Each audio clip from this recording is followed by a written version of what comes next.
안녕하십니까 여러분. 박사 손해사정사가 알려주는 보험 기초 지식.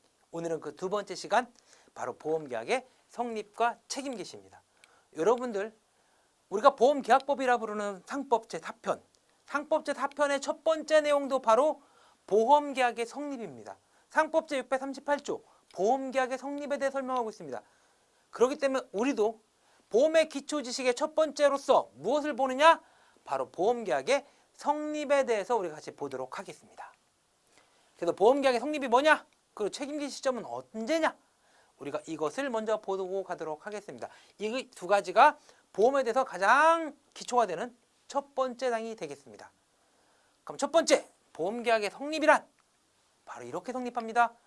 보험계약의 성립은 계약자의 청약, 즉 나 보험 가입할래요 와 보험사가 오케이 들어줄게 승낙, 바로 이 승낙, 이것으로 인해서 보험계약이 성립됩니다. 그래서 우리는 낙성계약이다, 허락으로 성립하는 계약이다, 이렇게 부르게 되는 겁니다.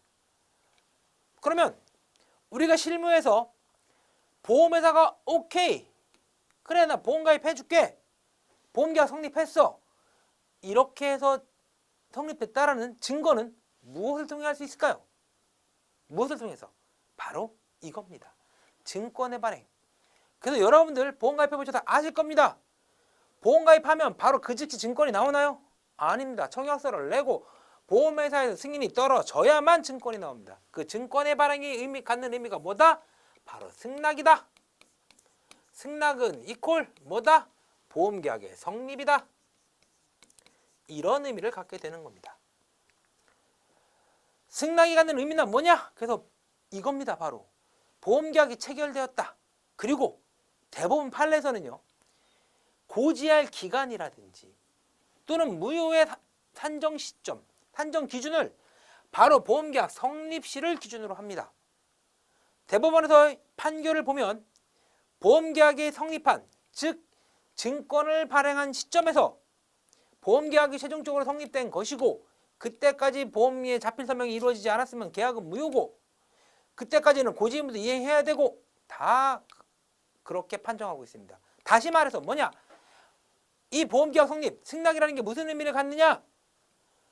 별다른 의미 없지 않아? 증권만 나오는 거 아니야? 아닙니다. 바로 이 시점까지는 우리가 무효라든지 계약의 흠결을 치료할 수 있는 시점이 되는 겁니다. 그래서 보험계약 성립이 중요한 거예요. 사례를 하나 먼저 보고 가겠습니다. 대법원 판례입니다. 2008년 7월 25일 날 근무 중에 몸이 좋지 않음을 인지합니다. 그래서 부인께 전화를 합니다. 여보 나 아파. 그때가 13시 39분. 배우자 전화했더니 잠깐만 기다려. 잠깐만 기다려. 병원 가지 마. 잠깐만 기다려. 설계사에게 전화합니다. 설계사에게 전화해서 13시 39분에 신용카드로 초회보험료 냅니다. 전화합니다. 자기야 내가 지금 보험 들었으니까 자기는 16시 5분에 16시 지나서 병원에 가. 그래서 16시 5분에 갑니다. 여러분 왜 16시 5분에 갔을까요? 왜? 여기서 재미난 진실이 하나 나옵니다. 2008년 당시에 손해보험의 인보험, 손해보험의 장기보험은 그 책임개시 시점이 바로 16시였습니다. 책임개시 되고 5분 만에 가서 병원에 접수를 한 거죠. 그래서 병원에서 고혈압과 고혈압성 신증의 진단을 받습니다. 의심 증상이죠. 그러면서 7월 31일부터 동병원에서 계속해서 투약 처방을 받고 8월 7일 날 증권 발행이 됩니다. 이거에 대해서 아주 재미있는 판결이 나요. 쟁점은 이거였어요.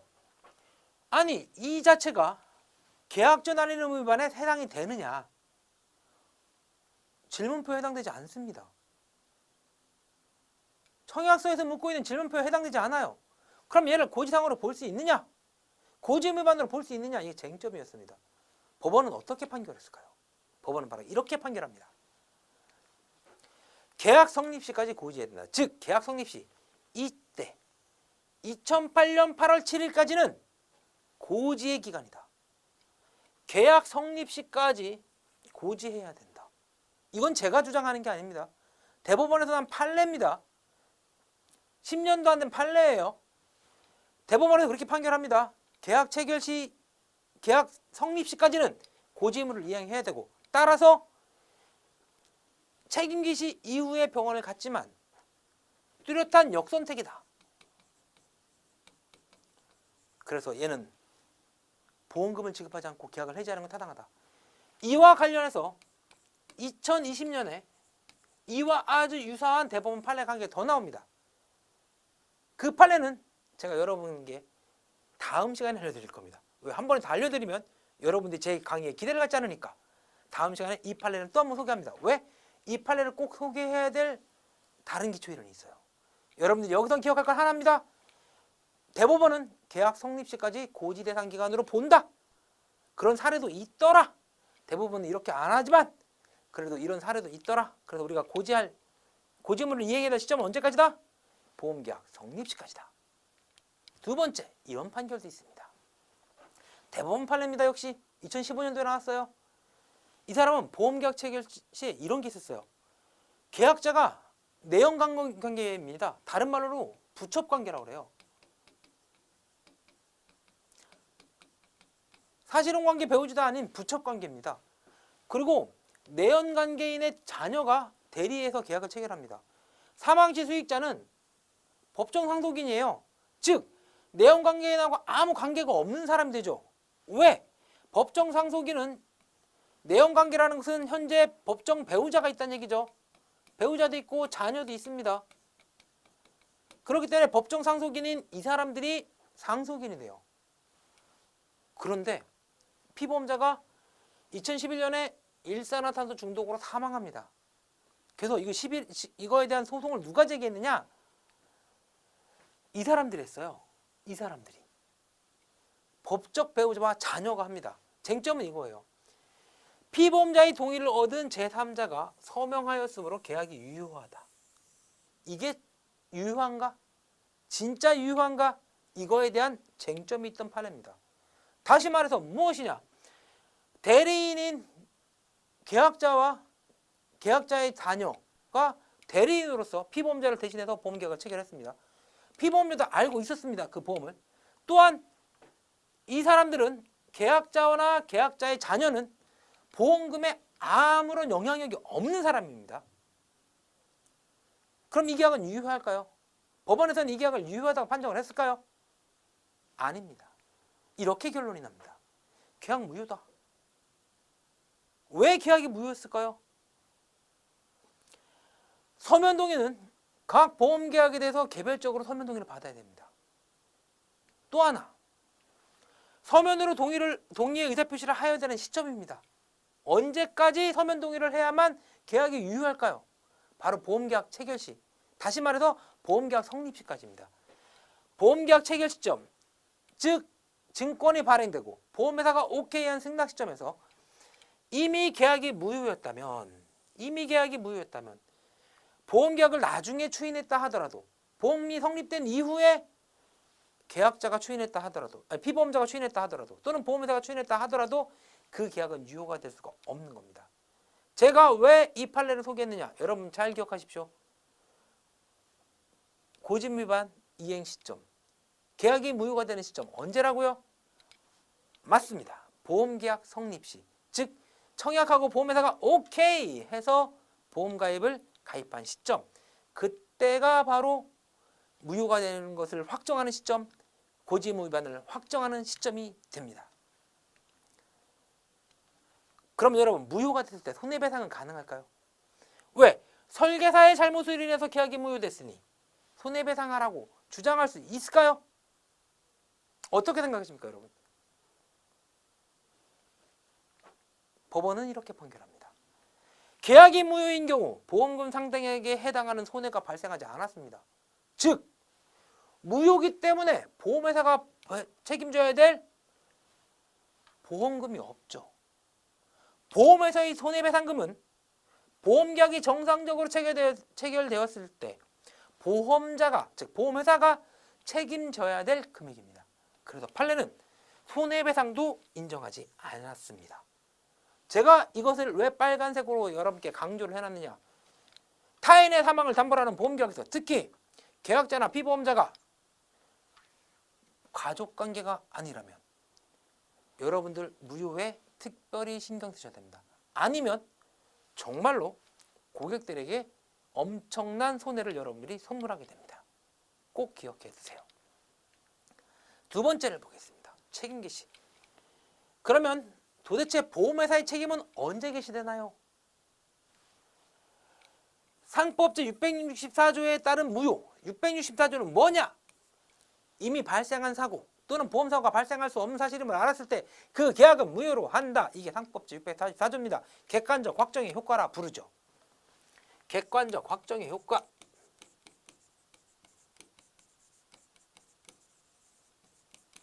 다시 말해서 보험사고가 이미 발생했거나 발생할 수 없는 사실임을 알았을 때 그 계약은 무효로 한다. 그렇다면 그 시점은 언제입니까? 어느 시점 이전에 발생을 해야지만 계약이 무효가 될까요? 그거에 대해서 같이 알아보도록 할까요? 상법상 책임 개시는 이렇게 되어 있습니다. 상법에 정해져 있습니다. 제656조에 조회보험료의 전부 또는 일부를 납입한 시점. 다시 말하면 돈 낸 시점에서 책임 개시됩니다. 보험회사가 오케이 해야지만 승낙되지만 오케이 하기 전이라도 초회보험료를 냈으면 책임은 이미 개시됐습니다. 약관상의 책임 개시 시점도 똑같습니다. 어떻게 되어 있느냐? 청약을 승낙하고 계약자로부터 1회 보험료를 받은 때, 1회 보험료 받은 때, 언제 1회 보험료 받은 때 책임 개시됩니다. 두 번째, 청약과 함께 보험료 받았으면 나중에 승낙하더라도 제1회 보험료 받은 시점부터 책임 개시, 즉 돈 받은 시점부터 책임 개시입니다. 그런데 약관에 아주 중요한 내용이 하나 나와요. 여러분들이 정말 들으면 깜짝할 만한 내용이 나옵니다. 바로 이거예요. 신용카드나 계좌이체로 초회보험료 납입하기로 했어요. 이때는 언제 어느 시점에서 책임 개시가 될까요? 빠져나간 날? 이체한 날? 신용카드면 승인된 날? No! 이겁니다. 승인에 필요한 정보를 제공한 시점입니다. 승인에 필요한 정보, 즉 무슨 정보? 계좌이체면 계좌번호, 카드 수납이면 카드 번호를 알려준 시점에서 바로 책임 개시가 돼요. 그래서 여러분들이 주의할 게 생겨요. 뭐냐? 영업시간이 끝났습니다. 그런데 계약을 받아요. 카드 번호, 계좌이체 번호 받았습니다. 그런데 우리가 입력은 언제 할 수 있어요? 영업이 개시돼야만 할 수 있어요. 대표적인 사례, 내가 금요일날 저녁 6시에 보험 청약서를 받아오고 이체에 필요한 정보를 받았습니다. 우리 언제 입력 가능해요? 월요일날 9시가 돼야 가능해요. 그러면 토요일날, 일요일날 발생한 사고에 대해서는 보상을 해야 될까요? 말아야 될까요? 보상을 해야 될 경우가 생길 수도 있습니다. 그래서 저는 여러분께 이렇게 알려드리겠습니다. 그런 경우가 생긴다면 고객에게 꼭 안내하십시오. 내가 지금 청약서를 받아가지만 내일 아침에 내가 출근해서 전화하면 그때 계좌번호 알려줘. 그때 카드번호 알려줘. 이렇게 안내를 하든지. 두 번째, 정확하게 설명해 주십시오. 내가 지금 너에게 카드번호나 계좌번호를 받아가지만 내가 출근해서 입력을 해야만 책임 개시가 되는 거야 라고 알려주셔야 됩니다. 만약에 이걸 잘못하면 여러분들 계약 체결했다고 조우하다가 뒤통수 맞는 일이 생길 겁니다. 다시 말해서 내가 입력하지 않았지만 책임 개시가 돼서 때에 따라서는 손해배상을 청구당하는, 구상을 받는 일이 얼마든지 생길 수 있다는 겁니다. 꼭 기억하십시오. 승인에 필요한 정보를 제공한 때 1회 보험료를 받은 거고 그 시점에서 책임 개시가 된다. 물론 계약자의 책임 있는 사유로 승인이 거절되면 미납입니다. 그때는 미납이에요. 즉 계약자가 알려줬는데 카드 유효기간이 지났어. 또 통장에 잔고가 없어. 이런 때는 계약자의 책임이에요. 이러면 승인만 취소함으로써 계약은 성립하지 않습니다. 이자는 안 줍니다. 그래서 여러분들 신용카드나 계좌이체로 초회보험료를 낼 때 꼭 기억하셔야 될 까지 두 가지 잊지 마십시오. 이체에 필요한 정보만 제공해도 책임 개시가 된다. 두 번째, 내가 충분히 잘 설명해야만 내가 구상당하지 않는다. 그러면 승낙전보제도란 뭐냐? 바로 이겁니다. 청약과 함께 1회 보험료를 냈지만 승낙하기 전에 한자로 쓰면 이렇게 되죠. 앞전자. 승낙하기 전에 보험사고 발생하면 돈 주나요? 보험회사에 책임지시 된 건가요? 왜냐? 1회 보험료 냈으면 책임지시 된다고 했으니까 줘야 됩니다. 상법에 정해져 있어요. 보험금 지급합니다. 이걸 승낙전 보호제도로 갑니다. 그런데 다 주지 않아요. 안 주는 경우가 있어요. 바로 이거가 문제입니다. 첫 번째 뭐냐? 내가 청약서에 고지한 내용, 계약전 알릴 의무에 따라서 계약자 또는 피보험자가 회사에 알린 내용, 나 치료받은 사실이 있어요. 또는 나 건강진단 받았어요. 고혈압 있어요. 그랬는데 고혈압 때문에. 나 고혈압으로 치료받고 있어요. 그랬는데 고혈압 때문에. 이런 것처럼 알린 사실, 보험회사에 고지한 사실이 보험금 지급 사유로 존재했을 때는 안 줄 수 있습니다. 왜?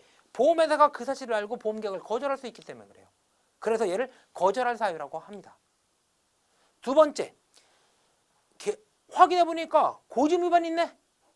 알릴 의무 위반의 효과에 따라서, 즉 고지를 잘 안 해서 회사가 보장을 하지 않을 수 있는 경우입니다. 고지의무 위반. 얘는 고지의무를 한 거 했으나 거절 사유. 얘는 위반 사항. 이렇게 되는 겁니다. 세 번째, 진단계약에서 진단 안 받아도 역시 안 줍니다. 이 세 가지 경우를 빼고서는 초회보험료를 납입하면 보험계약이 승낙되기 전이라도 보험금은 지급합니다. 꼭 기억하십시오. 그리고 이 예외, 즉 이 세 가지에 대해서 입증 책임은 누가 진다? 바로 보험회사가 진다. 보험회사가 입증하지 못하면 당연히 보험금은 지급. 아시겠죠? 꼭 기억하십시오. 여러분, 여기까지가 보험계약의 성립과 책임계시였습니다. 그럼 우리 다음 시간에 뭘 배울까요? 바로 보험계약의 해지와 해제에 대해서 보겠습니다. 우리는 지금까지 이번 시간에 보험계약이 어떻게 하면 체결되는지, 그리고 보험회사의 책임계시가 어느 시점에서 책임계시가 되는지 봤습니다.